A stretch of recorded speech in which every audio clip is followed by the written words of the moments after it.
Hello everyone, I'm Joy Holt and this is Monday with the Mayor. We're in Ferdinand today with Chris James. Good morning, Chris James. Hello, Joy. How are you today? Doing well. How was your weekend? Did you do any celebrating? Not too much, just a regular weekend, and then we'll see what happens on the 4th of July, and then go back to work on Wednesday. I know. The 4th of July people told me that sell the fireworks, they said that when it falls on a Wednesday, that's a bummer for everyone, which I think the same is for Christmas too, because you got to go to work at the beginning of the week and the end of the week. Anyways, So okay, speaking of the 4th of July, which is happening tomorrow, tell us a little bit about what you guys observe as far as fireworks in town and what rules you're following.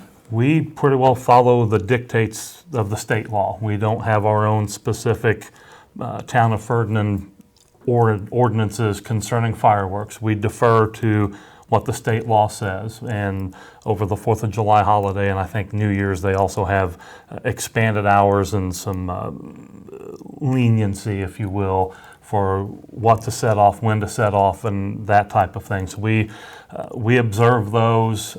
There are always going to be those revelers who push the bounds, starting early or still going after the fact, or even later at night than common sense would maybe dictate. But it's the holiday, so we tend to look the other way unless it's just a really blatant situation. Sure. And then law enforcement will be involved. But for the most part, folks in town, they mind their P's and Q's. They set off their fireworks within the normal time range of the evening once it's dark. And this time of year, it's a little trickier because it doesn't get dark until now about 9:30 or thereabouts. So that kind of shrinks the window a little bit for when you can set them off. But for the most part, people in town, they observe the rules and do unto their neighbors as they would want done unto themselves. Sure. They follow the golden rule. They think, well, I'm not going to set things off so late because I don't want that set off late for me down the line. So people behave themselves for the most part. Oh, that is good to hear. Yes. That is a good thing to hear. All right, so also about 4th of July, what are the municipal hours for tomorrow? We are closed all day. Okay. Today is a normal day of operation. Our trash crews did their normal pickup today. Tomorrow is a day off for everyone in the town. Then we'll be back to work as normal on Wednesday. It's just sort of a one-day blip in the schedule. I know some manufacturers and other businesses, they just kind of extend the weekend out. With it falling on a Tuesday, they just do a 4-day weekend. We're in working today, off tomorrow, and then back on Wednesday, and the rest of the week is normal. Will it affect trash pickup, or No. is trash pickup regularly as scheduled? It's all regularly scheduled. We Okay. always do that on a Monday, and so there's no negative impact on that. Okay, all right, good to know. All right, so moving on from the holiday, which, like you said, total blip, I know. It's one day off. It's going to throw everyone off. You have a meeting on Wednesday coming back from the holiday about the Capstone Project. You want to tell us a little bit about that? It's a special meeting, and we knew at our June meeting that we were going to have a special council meeting at some point, end of June, early July. It relates to the Community Crossings program with NDOT. They have a very tight window for when communities can apply for funding for the 2017 program. We had some work being done on West 23rd Street. That's our street superintendent, Tom Leakins. His goal project is to get that replaced. Whether it happens this year or not until 2018 depends on how the bids come in and the timing of things and how late the asphalt plants operate and a lot of other variables. But he got his final information last Friday, and then with the open door law, 48-hour notice, the first opportunity was Wednesday. This allows him as much time as possible to get the council's seal of approval to submit the application. I believe he's doing some fine tuning on the main project and then a secondary project. The cost numbers, I think, came in a little lower than we had anticipated, so we've got potentially some wiggle room for a second project. He's getting that put together. And that, again, I believe July 14th is the deadline for that. So he was wanting maximum amount of time to finish preparation of the application and then submit that onto the state.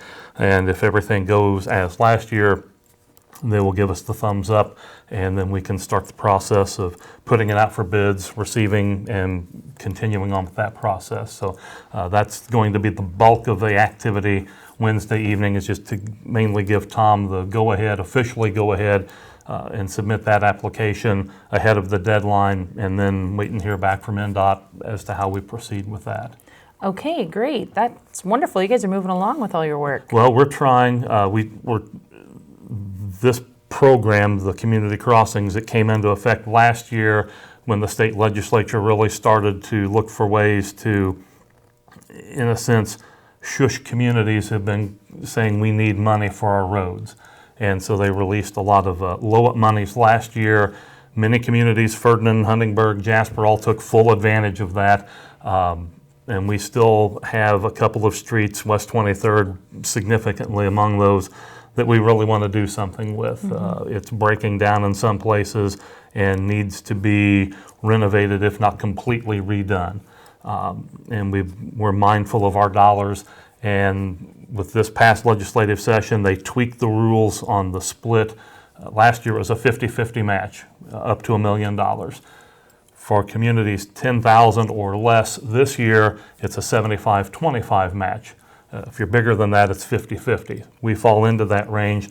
So if we literally had $1 million project, we can contribute $250,000. The state kicks in the rest. So that allows us even more opportunity to get things done. And the program, I think, is still in the books or on the books for another couple of years at least through the legislature, to allow not just us but other communities a chance to really get the most impact out of their transportation dollar and get as many roads updated, upgraded, repaired, renovated, whatever the case is, as possible. And that keeps the legislator happy.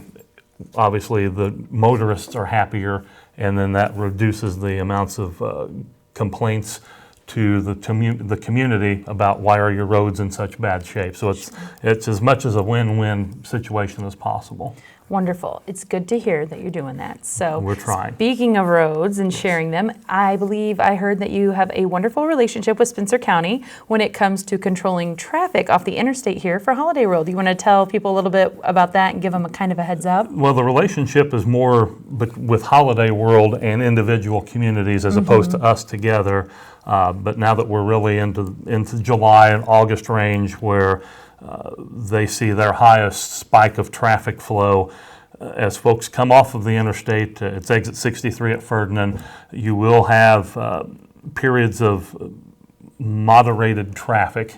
We'll have law enforcement. Sometimes it's our off-duty officers. Sometimes it's, I believe, sheriff's deputies, either from Du Bois or Spencer County, that do traffic control and try to allow as much traffic off the interstate and south toward Holiday World as possible, so that you don't have these log jams of traffic on the shoulder of the road coming off the interstate, causing all types of issues there. So we try to work with them. They've been great to deal with over the years, allowing that to happen. And then at the four-way stop at the intersection of 162 and 62, just north, literally, of Santa Claus by the Nancy Hanks Elementary, there is a second location, even though it's a four-way stop.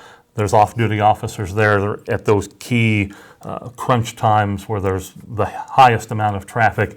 Again, traffic control, letting as many through as possible and try to reduce bottlenecks in all directions. Sure.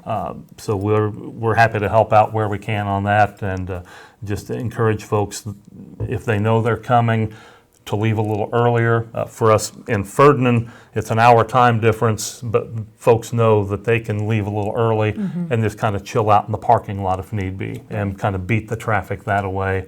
And then there's other routes to get around as well that folks from out of the area won't know to do. Right. And so we'll keep those to ourselves, let That's them worry right. about the main traffic flow right. and go from there. But just to encourage folks to drive safely.